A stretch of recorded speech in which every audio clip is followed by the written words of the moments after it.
Hey there. Subscribe to my channel. And also press this bell icon.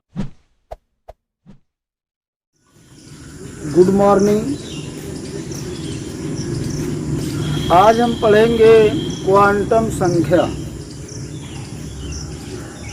तो चलिए, quantum संख्या या जिसे अंग्रेजी में कहते हैं क्वांटम नंबर, तो क्वांटम संख्या कहते किसे हैं, पहले इसकी हम परिभाषा देखते हैं। जो संख्याएं परमाणु में इलेक्ट्रॉन की स्थिति और ऊर्जा का वर्णन करती हैं, उन संख्याओं को हम क्वांटम संख्या कहते हैं। माने जो संख्याएं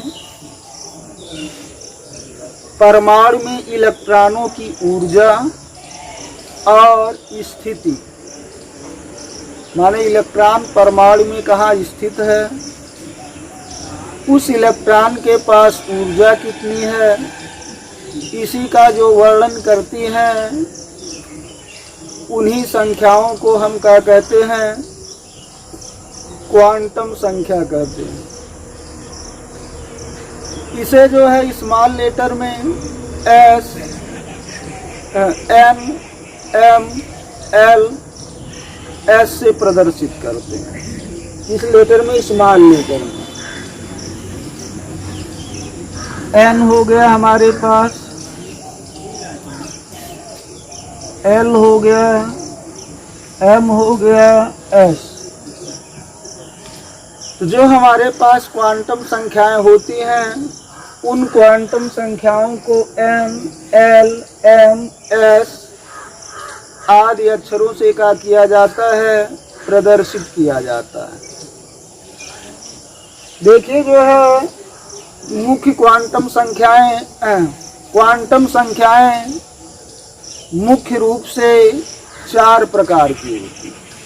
क्वांटम संख्याएं मुख्य रूप से 4 प्रकार की होती हैं।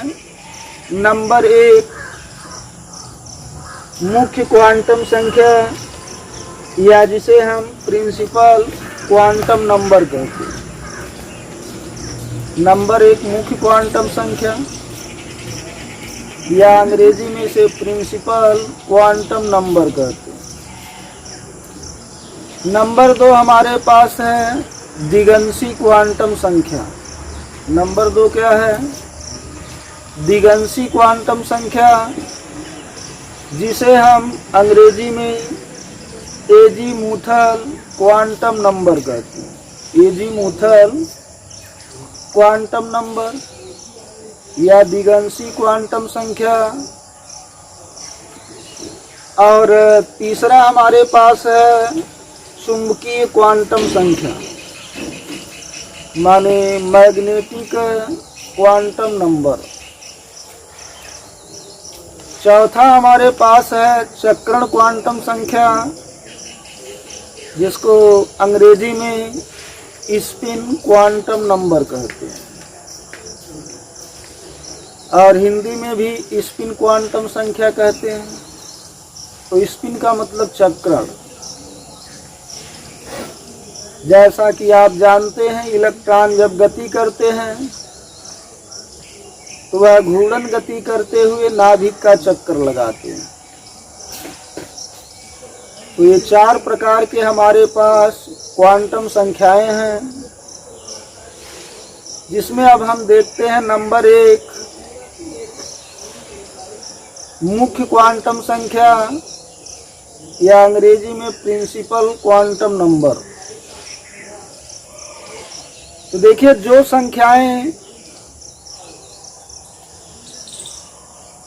संख्याएं परमाणुओं के कोषों या मुख्य ऊर्जा स्तरों, जो संख्याएं परमाणुओं के कोषों या मुख्य ऊर्जा स्तरों के क्रम को प्रदर्शित करती हैं, के क्रम को क्या करती हैं, प्रदर्शित करती हैं उन संख्याओं को हम मुख्य क्वांटम संख्या कहते हैं, और मुख्य क्वांटम संख्या को हम स्मॉल n से क्या करते हैं, रिप्रेजेंट करते हैं, प्रदर्शित करते हैं। जहाँ n का मान जो है नेचुरल नंबर माने प्राकृतिक संख्या हो सकता है, जो n का मान होगा वह नेचुरल नंबर या प्राकृतिक संख्या होगा। अर्थात n बराबर 1, 2, 3, 4, 5 ... कोई भी प्राकृतिक संख्या जो है n का मान हो सकता है। तो समझ गए, n एक ऐसी संख्या है जो परमाणुओं के जो है कोषों या मुख्य ऊर्जा स्तरों के क्रम को बताती है। मान लीजिए आपको कहीं लिखा गया है n बराबर 1, तो मुख्य क्वांटम संख्या को हम स्मॉल n से रिप्रेजेंट करते हैं।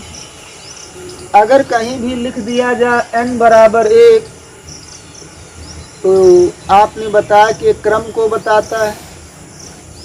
इसके पहले हमने बोरबरी का नियम बताया था, और उसमें आपको हमने मुख्य क्वांटम संख्या को बताया था, बकायदा जो है बाई फिगर समझाया भी।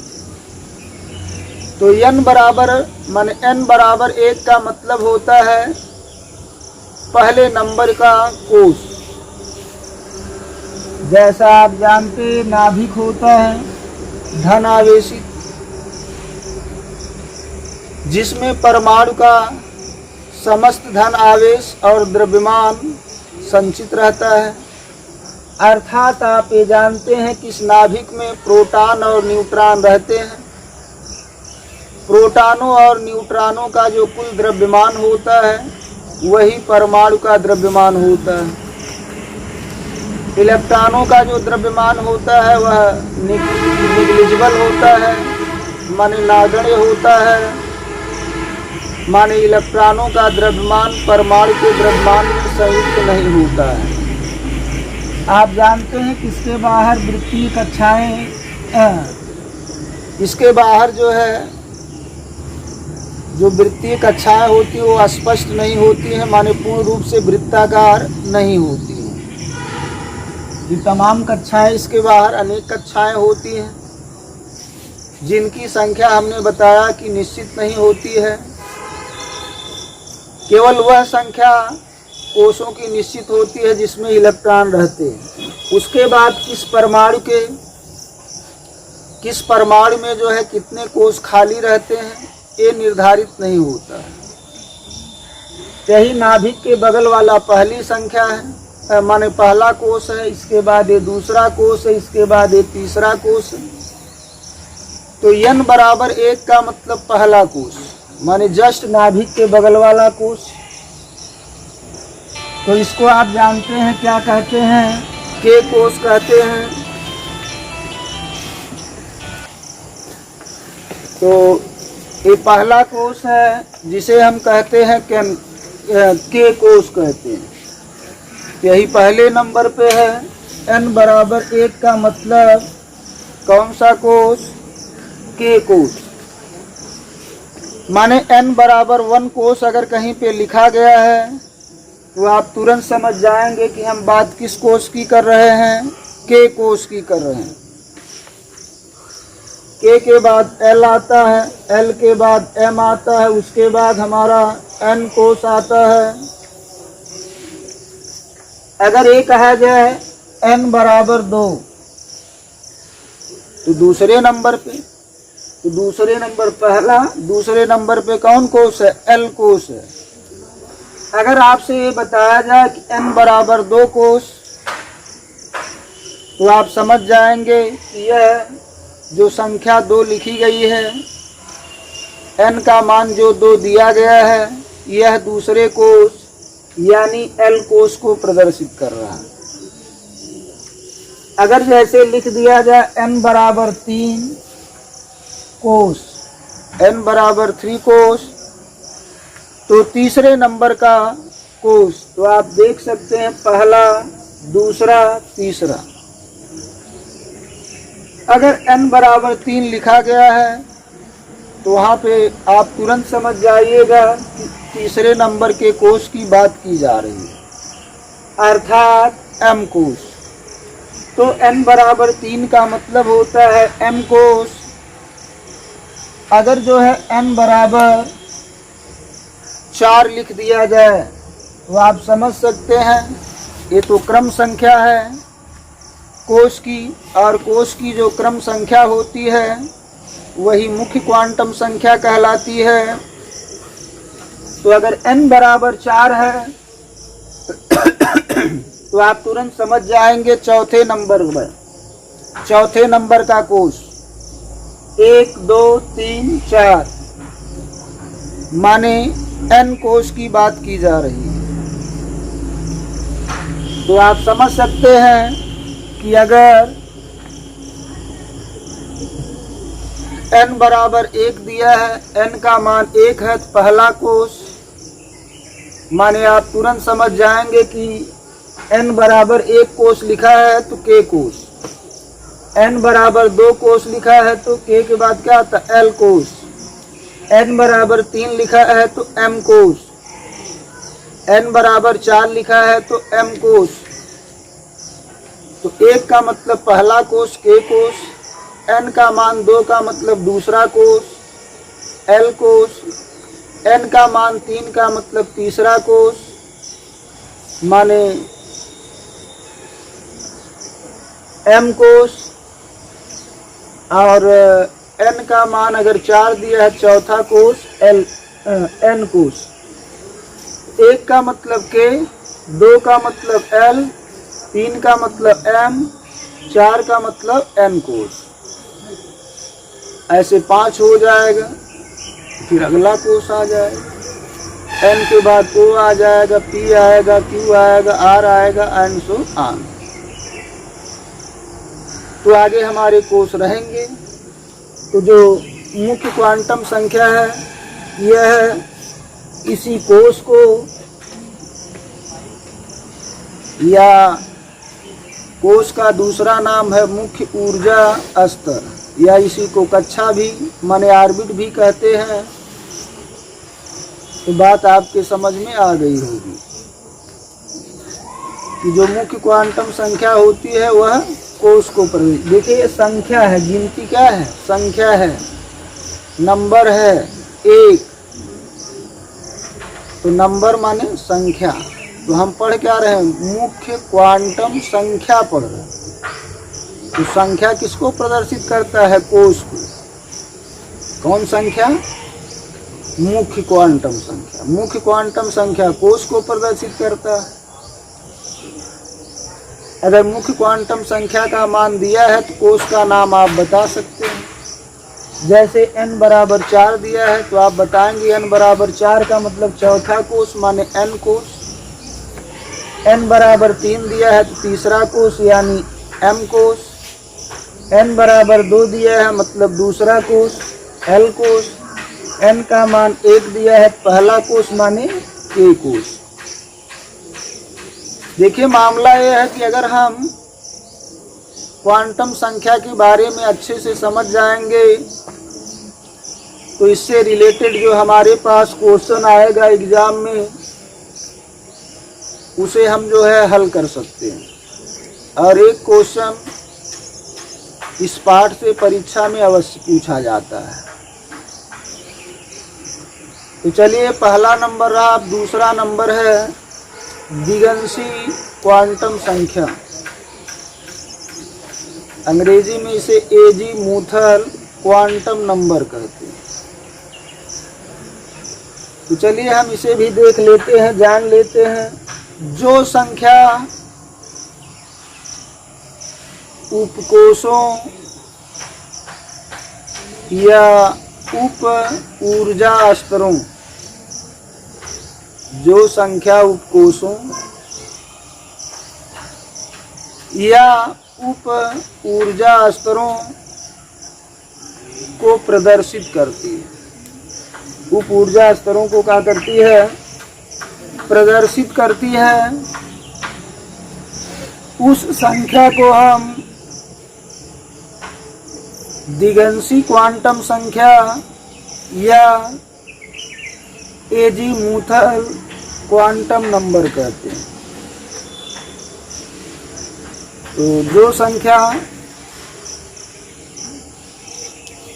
कोषों, उपकोषों या उप ऊर्जा स्तरों, जो संख्या उपकोषों या उप ऊर्जा स्तरों को प्रदर्शित करती है, उसी संख्या को हम दिगंशी क्वांटम संख्या या एजीमूथल क्वांटम नंबर कहते हैं।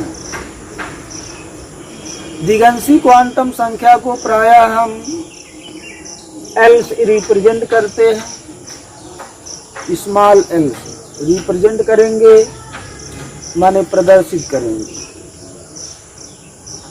देखिए जो एल का मान होता है, ये इसका मान मुख्य क्वांटम संख्या के मान पर निर्भर करता है। एल का जो मान होता है वह मान मुख्य क्वांटम संख्या के मान पर क्या करता है? निर्भर करता है। कहने का मतलब अगर दिगंशी क्वांटम संख्या का मान अगर हमें पता करना है तो हमें मुख्य क्वांटम संख्या पता होनी चाहिए। अगर मुख्य क्वांटम संख्या हमें पता नहीं है तो हम दिगंशी क्वांटम संख्या का मान नहीं निकाल सकते। तो दिगंशी क्वांटम संख्या का मान चाहिए तो फिर मुख्य क्वांटम संख्या का मान क्या होना चाहिए? पता होना चाहिए। देखिए जो है n के लिए, n मतलब मुख्य क्वांटम संख्या के लिए, दिगंशी क्वांटम संख्या l का मान, दिगंशी क्वांटम संख्या l का मान 0 से n-1 तक होता है। 0 से n-1 तक होता है। जैसे अगर n का मान आपको बता दिया जाए तो l का जो मान होगा वह 0 से स्टार्ट होगा, n-1 तक जाएगा। 0 से स्टार्ट होके कहाँ तक जाएगा? n-1 तक जाएगा। Hey there. Subscribe to my तो channel देखिए and also press this bell icon. जो दिगंशी क्वांटम संख्या l का मान होता है वह 0 से n-1 तक होता है। जैसे एग्जाम्पल के माध्यम से समझने का हम प्रयास करते हैं। n बराबर हमको दिया गया है 1। हमें मान किसका निकालना है? l का, माने दिगंशी क्वांटम संख्या का मान निकालना है। तो इसी पे n का मान रख दीजिए। n का मान 1 है, रख देंगे। 1 माइनस 1 में से 1 जाए 0 आ जाएगा, माने 0 से 0। 0 से 0 का मतलब 0। तो l का मान हमारा आ जाएगा 0। जैसे दूसरा हम एग्जाम्पल देखते हैं, जैसे n बराबर 2 दिया है, तब हम l का मान क्या कर सकते हैं? ज्ञात कर सकते हैं। n का मान 2 यहाँ पे रख दिया जाए तो क्या लिखा है? 0 से n का मान 2-1 तक। तो 2 में से 1 जाए 1 आ जाएगा। तो 0 से कहाँ तक हमको जाना है? 1 तक जाना है। तो 0 से 1 तक मतलब हो गया 0,1। यह l का मान हमें क्या हो गया? ज्ञात हो गया। तीसरा एग्जाम्पल हम देखते हैं। अगर n का मान 3 दिया गया हो तो हम l का मान ज्ञात कर सकते हैं। और फार्मूला यहाँ पे लिखा गया है 0 से n-1। n का मान 3 दिया गया है, यहाँ 3 रखेंगे n का मान -1, तो 3 - 1 मतलब 2 मतलब 2। तो 0 से कहाँ तक जाना है? 2 तक। तो 0 से 2 तक, इसका मतलब 0 हो गया, 1 हो गया, 2 हो गया। अगला एग्जाम्पल हम ले लेते हैं n बराबर 4। n बराबर 4, तो n का मान यहाँ रख दिया जाए। 4 में से 1 जाए 3 हो जाएगा, माने 0 से कहाँ तक हमें जाना है? 3 तक। तो 0 से अगर 3 तक जाना है तो हो गया 0, 1, 2, 3। तो इस प्रकार अगर हमें जो है n का मान पता हो तो हम l का मान ज्ञात कर सकते हैं, अर्थात दिगंशी क्वांटम संख्या का मान निकाल सकते हैं। तो देखिए, जो दिगंशी क्वांटम संख्याओं की जो संख्या होती है, माने दिगंशी क्वांटम संख्या की संख्या, वह मुख्य क्वांटम संख्या n के बराबर होती है।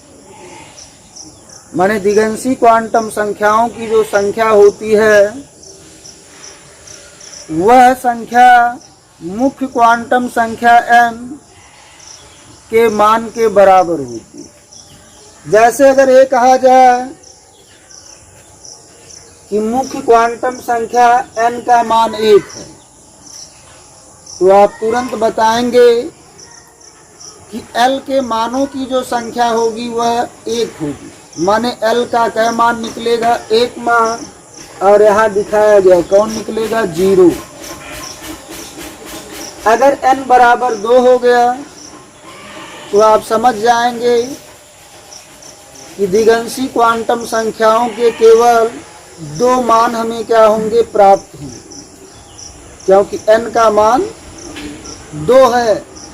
तो n जितना होगा, n का मान जितना होगा, उतना संख्या किसकी होगी? दिगंशी क्वांटम संख्या की। तो n का मान हमें 2 दिया गया है। इसका मतलब ये हुआ कि l के 2 मान होंगे, जो यहाँ पे देखिए समझाए थे अभी। 2 मान वे कौन कौन से हैं? 0 और 1 है। 2 मान कौन कौन से हैं? 0 और 1 है। अगर n बराबर 3 दिया गया है तो दिगंशी क्वांटम संख्या l के 3 मान होंगे। यहाँ आप देख सकते n का मान 3 दिया है, तो दिगंशी क्वांटम संख्या l के 3 मान हैं। 0, 1, 2, यही 3 मान हैं। माने l के मानों की जो कुल संख्या होती है, l के मानों की जो कुल संख्या होती है, वह मुख्य क्वांटम संख्या के मान के क्या होती है? बराबर होती है। जैसे n बराबर 4 दिया है तो आप तुरंत समझ जाएंगे l के टोटल 4 मान होंगे। l के टोटल कितने मान होंगे? 4 मान होंगे। देखिए यहाँ निकाला भी गया है l का मान। देखिए 4 मान है। पहला मान 0, दूसरा मान 1, तीसरा मान 2, चौथा मान कह दिया गया है 3 दिया गया। तो अगर n का मान 4 है तो l के 4 मान आएंगे। 0, 1, 2, 3। तो देखिए जो है, हम जानते हैं कि दिगंशी क्वांटम संख्या उपकोष या उप ऊर्जा स्तरों को क्या करती है? प्रदर्शित करती है। ये दिगंशी क्वांटम संख्या होती है, वह उपकोष या उप ऊर्जा स्तरों को प्रदर्शित करती है।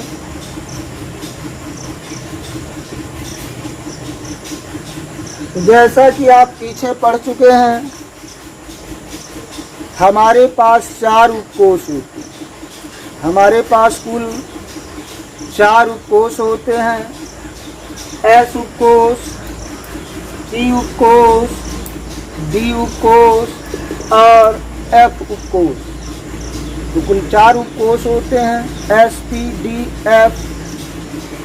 और आपको हमने बताया भी था कि एस उपकोष में मैक्सिमम 2 इलेक्ट्रॉन रह सकते हैं, पी में मैक्सिमम 4 इलेक्ट्रॉन रह सकते हैं और डी उपकोष में मैक्सिमम 10 इलेक्ट्रॉन, एफ उपकोष में मैक्सिमम 14 इलेक्ट्रॉन रहते हैं। ये हमने पीछे आपको पढ़ाया था। इन उपकोषों के बारे में भी मैंने आपको बताया था।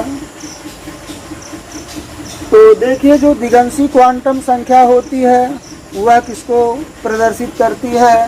उपकोष को। कौन क्वांटम संख्या? दिगंशी।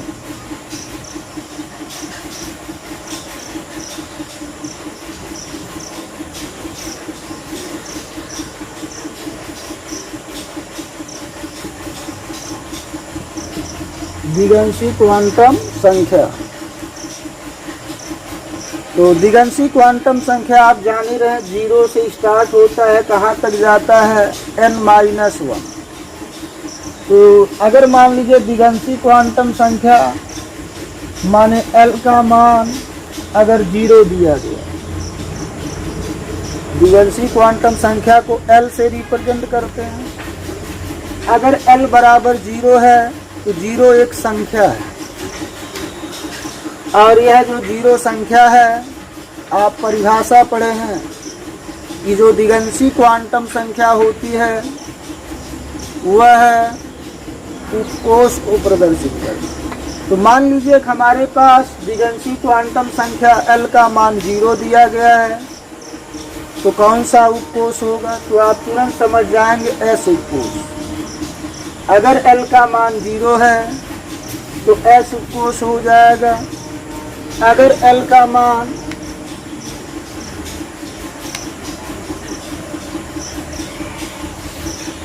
1 दिया गया है, अगर L बराबर 1 दिया है तो आप तुरंत समझ जाएंगे P उपकोष। अगर L का मान 2 दिया गया है तो 2 एक संख्या है। कौन संख्या है? दिगंशी क्वांटम संख्या है।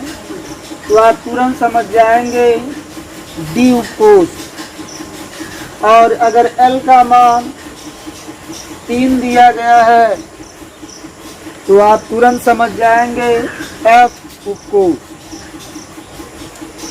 माने जैसे इसके पहले हमने यह समझा कि कोष को संख्या द्वारा और अक्षर द्वारा प्रदर्शित किया जाता है। इसके पहले हमने मुख्य क्वांटम संख्या पढ़ा में, तो इसका मतलब ये निकला कि जो कोष होता है उसे संख्या और अक्षर दोनों के द्वारा प्रदर्शित किया जाता है। जैसे हमने बताया कि अगर संख्या हमारे पास n बराबर 1, n बराबर 1 भी क्या होता है? कोष होता है, पहले नंबर का कोष। माने अक्षर नाम उसका क्या हो जाए? k कोष। n बराबर 2 का मतलब l कोष, n बराबर 3 का मतलब m कोष, n बराबर 4 का मतलब n कोष।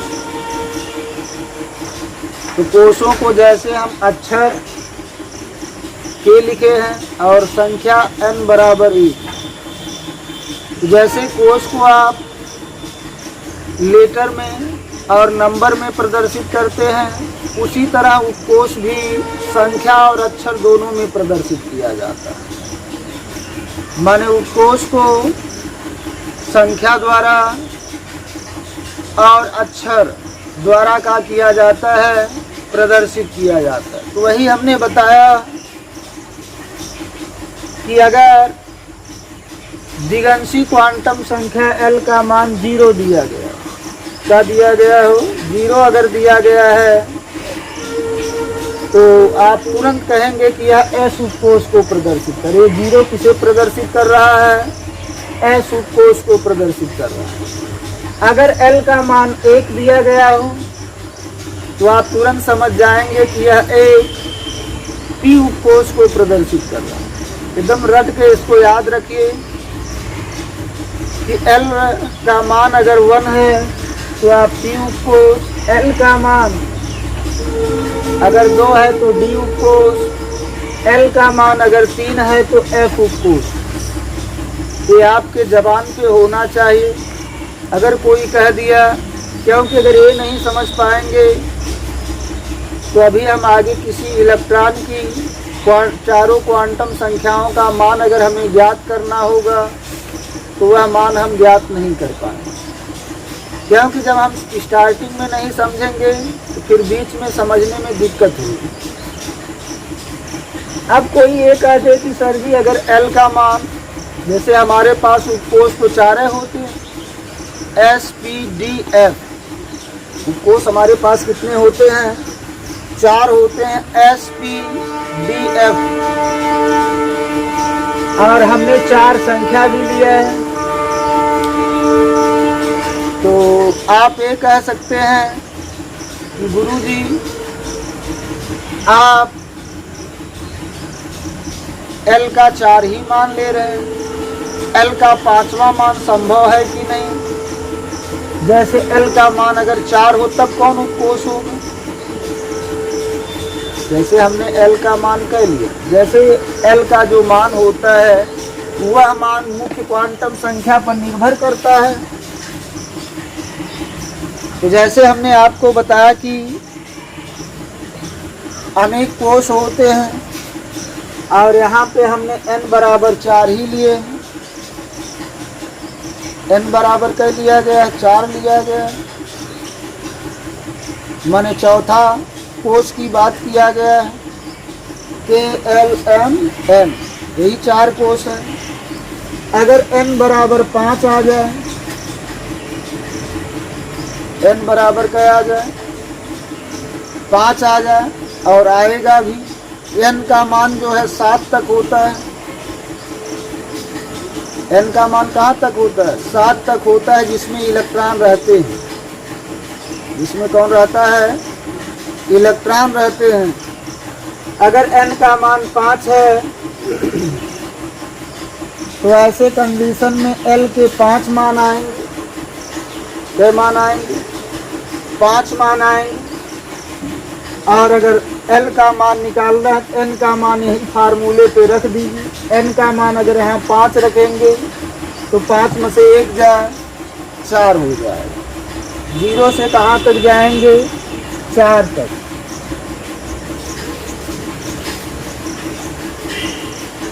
फिर हमारे पास 0 हो गया, 1 हो गया, 2 हो गया, 3 हो गया, 4 हो गया।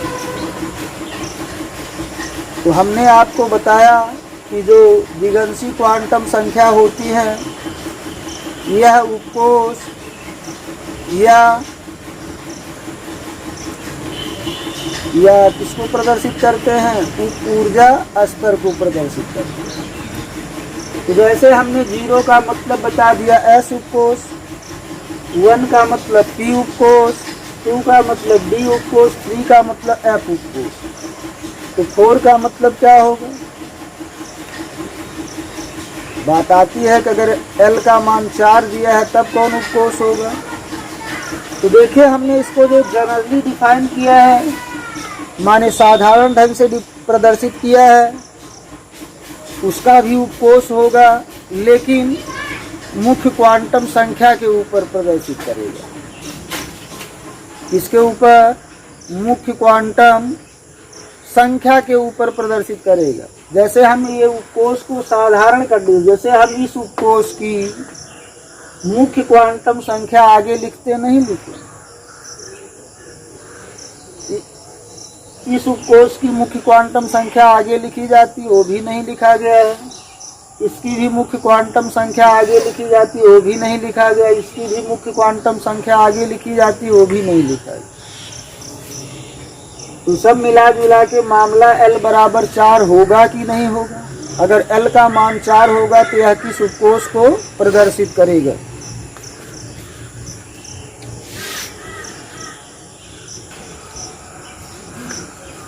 तो यहाँ पे होता क्या है कि जब n बराबर 5 हो जाता है तो ये जो मुख्य क्वांटम संख्याओं की संख्या या ये जो मान निकालने का तरीका है ये फेल हो जाता है। ये जो फार्मूला आपके पास है, अगर n का मान 5 हो जाएगा तो अगर यहाँ आप 5 रखेंगे तो हमारे पास 5 मान ये निकलेंगे। तो 5 मान निकलेंगे तो अगर हम L का मान 0 का मतलब S समझते हैं, 1 का मतलब P, 2 का मतलब D, 3 का मतलब F, और ये 4 का मतलब निकालना होगा। तो उपकोष तो हमारे पास 5 ठे होते नहीं, उपकोष हमारे पास 4 ही होंगे। तो ऐसी कंडीशन में ये 4 ही मान n बराबर 5 के लिए भी होंगे। n बराबर 5 के लिए भी L के 4 मान संभव हैं। 4 से अधिक मान L का संभव नहीं हो सकता। क्यों? क्योंकि L का जो मान होता है वह उपकोष को प्रदर्शित करता है और 4 ही प्रकार के उपकोष होते हैं जो हमने पढ़ा है।